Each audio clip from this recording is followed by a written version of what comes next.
अपनी अपनी पूजा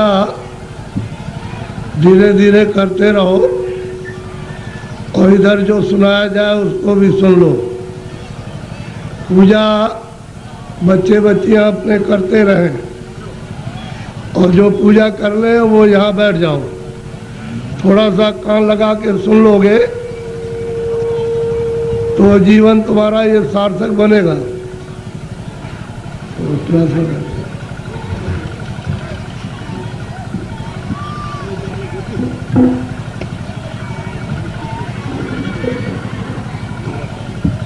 दूर कीजिए, दूर।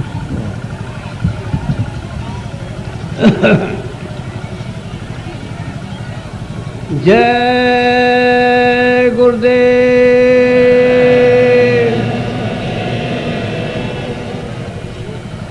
जय गुरुदेव,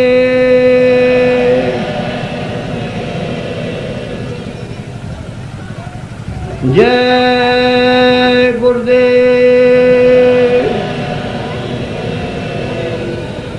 जय गुरुदेव। नाम किसका? जय गुरुदेव। नाम किसका? जय गुरुदेव। नाम किसका? मन तू भजो गुरु का नाम,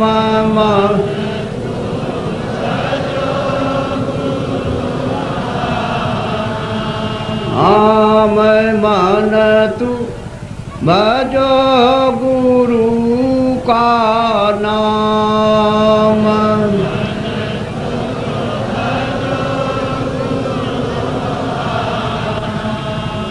दया मेरे से नर्तन पायो,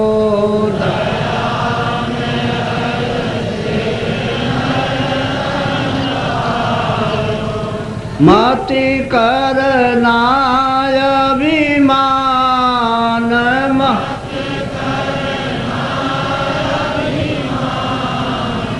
मन तू भजो गुरु का नाम,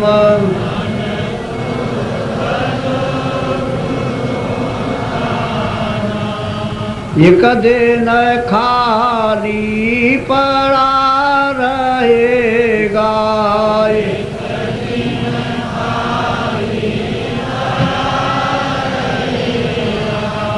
जाई बसे शमशान,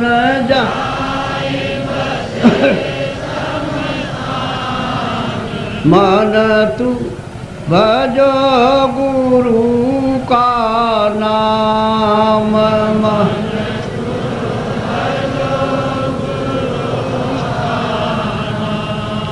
जो धन तुझको दिया गुरु ने, जो धन तुझको दिया गुरु ने, इससे कर कछु काम, इससे कर कछु काम, मन तू भजो गुरु का नाम,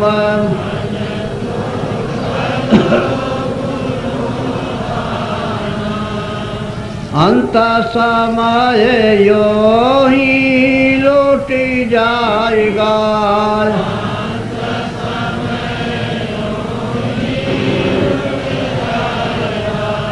संग न जाई छदाम,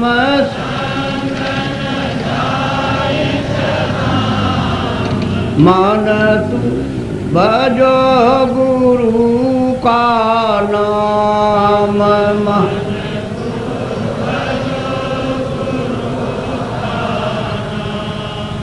यह संसार रहने का सुपनाय,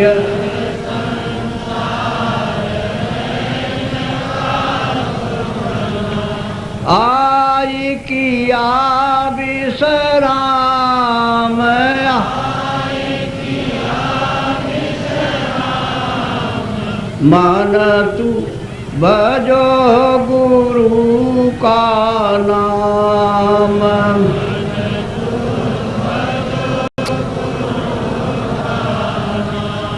चारे देना के संगी सब है,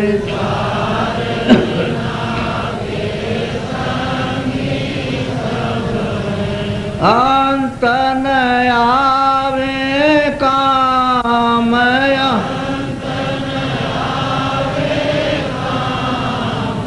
मन तू भजो गुरु का नाम।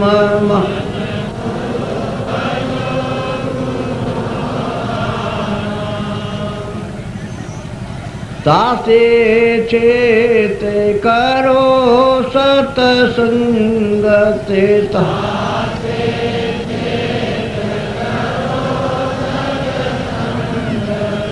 भजन करो आठो याम,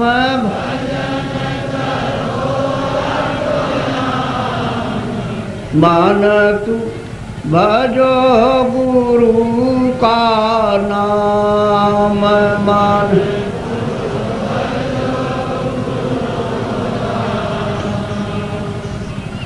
यही भजन तेरे संग चलेगा,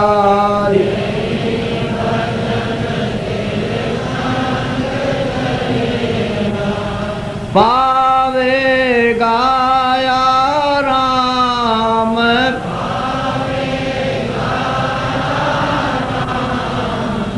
मान तू भजो गुरु का नाम।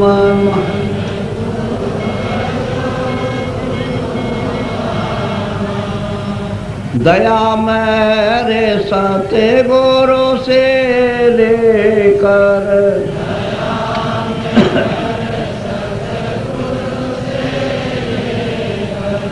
चढ़ो तिरकुटी धाम,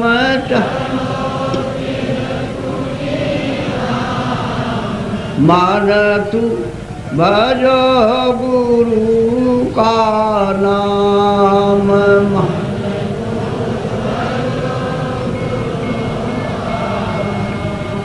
काल कर्म से बंधन छूटेगा,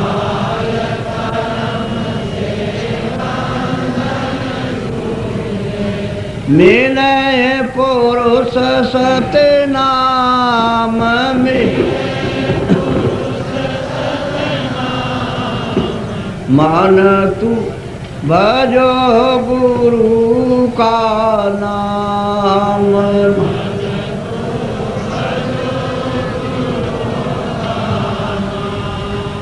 धन्य धन्य गुरुदेव, कृपा सेंद पूरन धनी, नेत करूं तुम सेव, अचल भक्ति मोई देव प्रभु। दीन अधीन अनाथ, हाथ गहा तुम आन कर, अब राखो नित साथ, दीन दयाल कृपा निधे। जय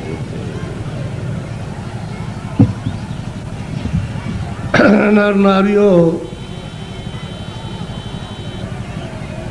ये समय बड़े सौभाग्य से कभी कभी किसी को मिलता है, नहीं तो जीवन तो आपका अंधेरे में अज्ञान में व्यतीत हो रहा। दिन में काम करते हो और शाम को घर में बाल बच्चों की सेवा करके सो जाते हो। इतना ही आपका काम और दिन रात का है। इसके आगे ये नहीं सोचना कि मैं कहाँ से आया हूँ और मैं कहाँ जाऊँगा। ये आपको मालूम नहीं होता है ये मनुष्य शरीर कितना अमूलक है और ये बार बार नहीं मिलेगा। ये आपको किसी ने नहीं बताया कि इस मनुष्य शरीर का असली काम, असली उद्देश्य, किस काम के लिए आपको यहाँ मृतलोक में ये दिया गया है। इसको सब लोग बस इस झगड़े झंझट में, खाने पीने में, उठने बैठने में, लड़ाई झगड़े में, इसमें सब बिता देते हो। रात को भी वही संकल्प देखते हो और दिन को भी वही देखते हो। ना आपके हाथ में रात का पड़ेगा और ना आपके हाथ में दिन का पड़ेगा। ये मनुष्य शरीर थोड़े दिन के लिए उसने आपको मालिक ने दिया और ये कहा कि देखो मेरा ये मनुष्य शरीर दिया हुआ ये साफ सुथरा है और तुम इसमें बैठकर अपनी जीवात्मा का कल्याण, अपनी जीवात्मा को भगवान के पास में पहुंचा दो। हमारे मकान को गंदा मत करना, मैं तुमको किराए पर देता हूँ, भाड़े पर थोड़े दिन के लिए, समय पूरा होते ही मैं आ जाऊँगा और तुमको मकान से बाहर निकाल कर और मैं अपना मकान ले लूँगा। उसने ये कहा मेरे मकान में गंदगी मत जमा करना। तो आपने उसके अमोलक मकान को जो आपको दिया गया है उसमें कूड़ा कचरा, पाप और पुण्य, अच्छा और बुरा आपने इसमें भर लिया। अब श्वासों की पूंजी खत्म हो रही है तो वो आने वाला है और सामने खड़ा हो गया कि मकान को खाली कर दो। अभी आप क्या करोगे? उसके सामने होश उड़ जाएगा, आंखें बंद हो जाएंगी, कान बंद हो जाएंगे, जबान आपके मतलब ये वो भी बंद हो जाएगी, बुद्धि जो है वो पागल हो जाएगी, कहेगा निकलो मकान। पहचानना भी बंद, सुनना भी बंद, बोलना भी बंद, समझना भी बंद और मनुष्य रूपी इस किराए के मकान से जीवात्मा को निकाल करके बाहर करेगा। फिर तुमको ले जाएगा और वहाँ पर हिसाब करेगा कि तुमने कितना पाप किया और कितना पुण्य किया। उसी कर्म के आधार पर तुमको पशु में, पंछी में, कीड़ों में जाकर के बंद कर देगा। फिर ये मनुष्य शरीर आपको नहीं मिलेगा। ये अमोलक उसने आपको ये निधि दी है। हमको ये चाहिए कि इसमें जीवात्मा बैठी उसको जगाया जाए। तो आप किसी से रास्ता पूछते नहीं हो, भाई किस रास्ते से भगवान देखा जाएगा, किस रास्ते से मिल जाएगा। कोई रास्ता है मनुष्य रूपी मंदिर में? तो सबके पास भगवान के पहुंचने का रास्ता मनुष्य रूपी मंदिर में, कहीं बाहर नहीं है कि तुम पूरब में जाओ, पश्चिम में जाओ, उत्तर में जाओ। तुम्हारे मनुष्य मकान में उसके पाने का, देखने का, दर्शन का और जीव को यानी मतलब ये है कि पार करने का इसी से रास्ता। तो तुम किसी जानकार के पास जाते, उससे पूछते कि भाई भगवान के मिलने का कोई रास्ता है, तो वो बता देता आपको और फिर कहता कि देखो ये रास्ता है, इससे चलो। तो देवी और देवता और भगवान और ब्रह्मा और विष्णु महादेव और ईश्वर और ब्रह्म सब मिल जाएंगे। तो आप तो दिन भर इस काम में लगे रहते हो। दिन गया धंधे में, रात गई कोई। हीरा जलम अमोल था, कौड़ी बदले जाए। क्या आपने कर दिया मनुष्य शरीर पाकर? क्योंकि ये तो अमोलक मनुष्य शरीर है। सारे संसार की दौलत को एक जगह रख दिया जाए और इसकी आरती की जाए कि हमको फिर से मनुष्य शरीर ये खड़ा कर दो, दे दो, इसमें जीवात्मा को वापस ले आओ, तो ये धन दौलत नहीं कुछ कर सकता। ऐसा आपको सबको अमोलक मनुष्य शरीर दिया गया, चाहे किसी भी जात का हो, ब्राह्मण हो, क्षत्रिय हो, अर्जन हो, मुसलमान, ईसाई हो। भगवान के पाने का सबको ये अवसर दिया। आप कहोगे हमको भगवान के पाने का अवसर नहीं मिला, तो इससे बढ़कर के और क्या मिलेगा। अब आपको इसमें बैठकर किसी महात्मा की खोज करना है जो भगवान को पा चुका। उसको अगर आपने पा लिया और उसके पास पहुंच गए तो भगवान के पाने की आपने इच्छा जगा देगा। और जब इच्छा जाग जाएगी तो आप कहोगे मुझे रास्ता बताइए, तो रास्ता देगा। फिर आप बैठ कर के मनुष्य रूपी इस मकान में फिर भजन करना। जब भजन करोगे तो तुम्हारी दिव्य आँख, ज्ञान चक्षु, तीसरा नेत्र खुलेगा। उस नेत्र से भगवान और देवी और देवता देखे जाते हैं। ये बाहर की जो चर्म आँखें, जो शरीर की आँखें, ये देवी देवता को, स्वर्ग और वैकुंठ को नहीं देख सकती हैं। जब तुम्हारी अंदर की आँख खुल जाएगी वो उनको देखेगी और उससे मिलेगी और भगवान को देखेगी, तब बेड़ा पार, तब भवसागर से उतरोगे। ऐसे नहीं, मेरी तरफ बड़े ध्यान से देखो। ये दोनों आंखों के बीचों बीच में सब मनुष्यों में ये जीवात्मा बैठी हुई है। इधर देखो आप, ये दोनों आंखों के बीचों बीच में, तो ये शरीर के नाके के ऊपर बैठी है। उधर में स्वर्ग का नाका, इधर मनुष्य शरीर का नाका। तो जो आपको यहाँ बैठाया था और आपने ये कहा था कि जिसको पकड़ के आए उसको छोड़ना नहीं, तो आप सुख सुविधा में लग गए और ये संसार के ये काम ये करने लगे, ये देखने लगे, सुनने लगे और इन पर्दों को ये कहने लगे ये मेरा है, ये बच्चा मेरा है, खेती मेरी है, पेड़ मेरा और ये मेरा और ये मेरा। तो इस लोभ लालच में, मोह ममता में बस गए, तो अंदर में मैल जमा हो गया। तो अंदर की तुम्हारी जो जीवात्मा की आँख थी एक, वो तो हो गई बंद। अब देखना बंद हो गया और सुनना बंद हो गया। तो दो आंखें तुम्हारी शरीर में और एक जीवात्मा में, तीन आँख हो गई। तीन तुम किताबों में देखो, उसमें लिखा हुआ है कि महात्माओं के पास जाओगे तब तीसरी आँख तुमको मिलेगी, और बिना महात्मा के गए हुए तीसरी आँख नहीं। और तीसरी आँख से स्वर्ग मिलेगा, वैकुंठ मिलेगा, ईश्वर का दर्शन होगा। इन चर्म आँखों से देवी देवताओं को आप नहीं देख सकते हो। फिर उन्होंने कहा कि भाई देखो ये जीवात्मा बैठी है, उसमें एक कान है और शरीर में दो कान, तो बाहर के कान बाहर की आवाज़ सुनते और जीवात्मा का कान भगवान की आवाज़ को सुनेगा। तो तुम्हारे घट घट में, मनुष्य रूपी मकान में घंटे और घड़ियाल, आरती, पूजा 2400 घंटे हो रही है। तुमने कभी अपनी जीवात्मा से उसको सुना और देखा? सो रहे हो। ऐसे ही चले जाओगे, न तो ये जमीन जाएगी, न ये बच्चे जाएंगे, न तुमने सोना चांदी जमा किया वो जाएगा, न कपड़े जाएंगे, ये कुछ भी नहीं, सब छोड़ के और तुमको यहाँ से निकाल कर इसी मकान को उठा करके वहाँ जंगल में ले जा कर के शमशान में पहुँचा के जला देंगे। क्या आपके साथ जाएगा? क्या आए थे आप? कुछ नहीं, अकेले आए थे। जब जाने लगोगे तो अकेले जाओगे। लेकिन इस माया में, इसमें ऐसे जड़ माया में फंस गए हो कि तुमको अपना होश ही नहीं है कि मैं किस रास्ते से आया हूँ, कैसे वापस जाऊँगा, रास्ता भूल गए। अब महात्मा महापुरुषों की जरूरत है वो रास्ता बताए। बिना उनके रास्ता बताए हुए जो जानता है वही रास्ता मनुष्य रूपी मकान में बताएगा।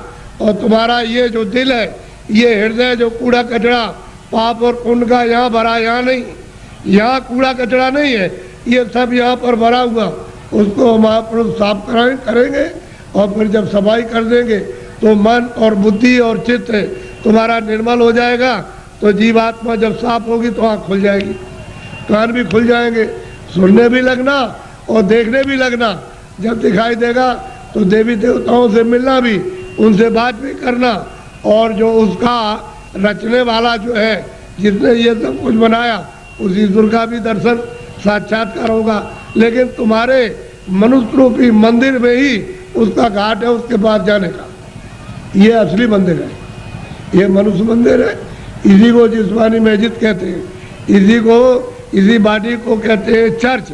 इसमें जीवात्मा बैठी हुई और जीवात्मा चेतन है, शरीर जड़ है, इसमें आकर के फंस गई। अब इसको कैसे निकाला जाएगा वो तो महात्मा जब युक्ति बताएंगे, रास्ता बताएंगे, तो धीरे से ये जीवात्मा मतलब ये जाग जाएगी और निकल के बाहर शरीर से बाहर खड़ी हो जाएगी। कैसे खड़ी होती है? जैसे मृत्यु के वक्त में जबरदस्ती निकाल के बाहर कर दिया, शरीर ये पड़ा। ऐसे ही साधन भजन करने पर जीवात्मा अलग हो जाती है और शरीर ये पड़ा वो अलग हो गई। तभी तो आप परमात्मा को देख सकोगे। जीत है जी। सबने कहा है कि मनुष्य रूपी मंदिर में जीवात्मा को घाट पर ला करके जगाओ तो दिव्य नेत्र ज्ञान चक्षु खुल जाए, तो जीते जी भगवान को पाओ। अरे भाई, मीरा ने जीते जी पाया, तुलसीदास ने जीते जी पाया, रैदास जी ने जीते पाया। जब कलयुग में इन लोगों ने जीते जी बहुत महात्मा महापुरुषों ने और सेवकों ने प्राप्त कर लिया, वैसे आप भी कर सकते हो। लेकिन कोई महापुरुष प्राप्त करने वाला मिलना चाहिए। वो नहीं मिलेगा तो जीवन अपना ऐसे ही चला जाएगा। ये जो आप कर्म करते हो ये इंद्रियों का बाहर का कर्म है, जड़। तो जड़ कर्म से जड़ चीज मिलेगी। जड़ कर्म करोगे, इंद्रियां जड़ है, आँख भी जड़ है, कान भी जड़ है, मुख भी जड़ है, हाथ भी जड़ है, पैर भी जड़, ये सारा शरीर जड़ और ये सब सामान जड़ है। तो तुमने जड़ की पूजा, जड़ की प्रार्थना, जड़ का काम और जड़ के कपड़े और जड़ का जल और जड़ की अग्नि, जड़ की वायु, ये सब जड़ का, तो आप इसमें फंस जाओगे तो आपको जड़ चीज मिल जाएगी। और इस जीवात्मा को जब जगा लोगे मनुष्य मंदिर में तो फिर आपको चेतन मिलेगा। जीवात्मा चेतन है, चेतन का चेतन से भजन करोगे तो चेतन मिल जाएगा। ये जड़ है, शरीर जड़ और ये सब साधन सामान जड़। तो आप लोग इसमें उलझ गए और फंस गए। लेकिन ये पूजा जो सच्ची है, आत्म पूजा, परमात्म पूजा, ये आत्मा की और देव पूजा, वो तो आप नहीं कर पाते। वो तो मनुष्य रूपी मंदिर से उसका रास्ता है, तब आपको मंदिर मिलेगा। वो तो चमकता है मंदिर, वो तो रोशन मंदिर है। वहाँ तो अंधेरा होता नहीं है, वहाँ तो बिजली जलती नहीं है, सूरज निकलता नहीं है, वहाँ मतलब वहाँ रात्रि होती नहीं है, इस तरह के पाप और पुण्य नहीं। ऐसे मंदिर में पहुंचकर अपनी जीवात्मा से मनुष्य रूपी मंदिर में उसकी पूजा करो, सच्ची चेतन पूजा, तो जीव कल्याण हो जाए सदा के लिए, ये मुक्त हो जाए, छुटकारा पा जाए।